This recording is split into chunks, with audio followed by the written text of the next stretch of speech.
Hi, I'm Adam and I'm recording this video on chesswithcanaric.com. Today we're going to be talking about Philidor's position. Philidor's position is a setup in an endgame where you have a rook and a king and your opponent has a rook, a king and a pawn. So, in order to achieve, it's important first of all that your king is in front of black's pawn. So your king is standing in the way of black's pawn from promoting.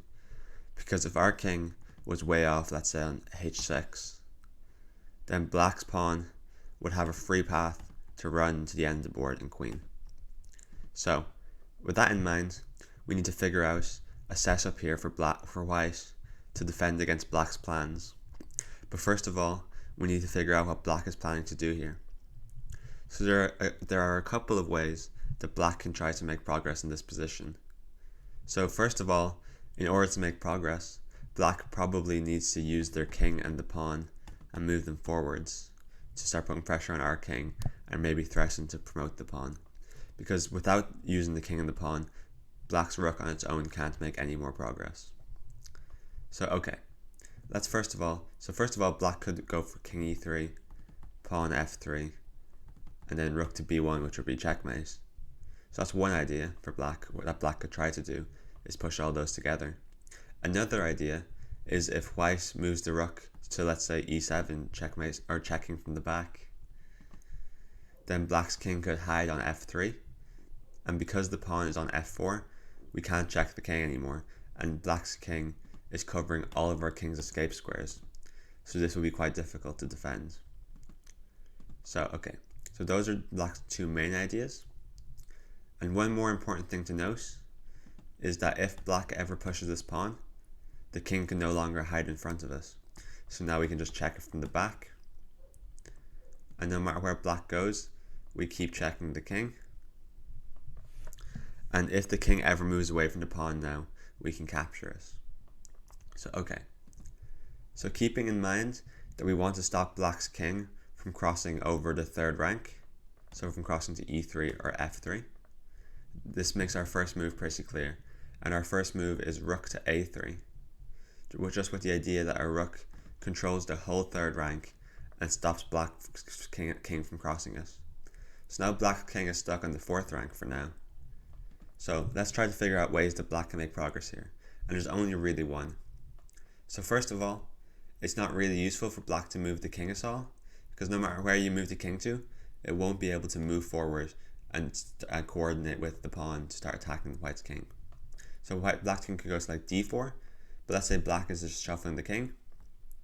We could just keep shuffling our rook. So we can go to like f3, attacking the pawn, and king e4, and rook a3. And black isn't making progress. Like if black tries to go around to the other side of the pawn, we can just keep shuffling.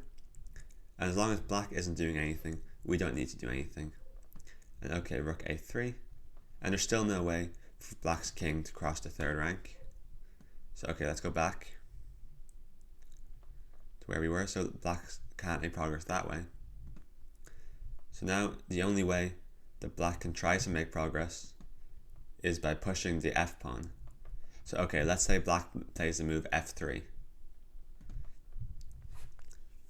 And now, if we allow it, black could consider playing moves like king to f4 and then king to g3, where all of a sudden black will be making all sorts of threats like rook b1 or rook f2 at some point maybe. And okay, we don't need to allow this. This looks unpleasant. So okay, if we remember earlier, we talked about an idea where once black's pawn goes on to the third rank, black's king can no longer hide in front of us. So because of this, we're now going to play the move rook to a8. A move like rook a7 would also work fine because it's the same idea. And now our point is just to check black's king from the back and keep checking it. And black isn't in time to make any more progress. Because okay, if black checks our king, we'll just run up to f2. And if they check again, we'll run back.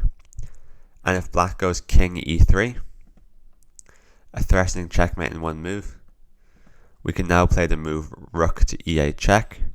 And now we'll really see why black's pawn doesn't belong on the third rank, because now black's king is again completely stuck, and there's no way to make any progress here. Because if black's king goes around to the other side, we'll just keep checking. And eventually, to try to make progress, black might have to run their king back towards our rook, but then that would leave the pawn on f3 undefended, and we would be able to take it with our rook. Like so.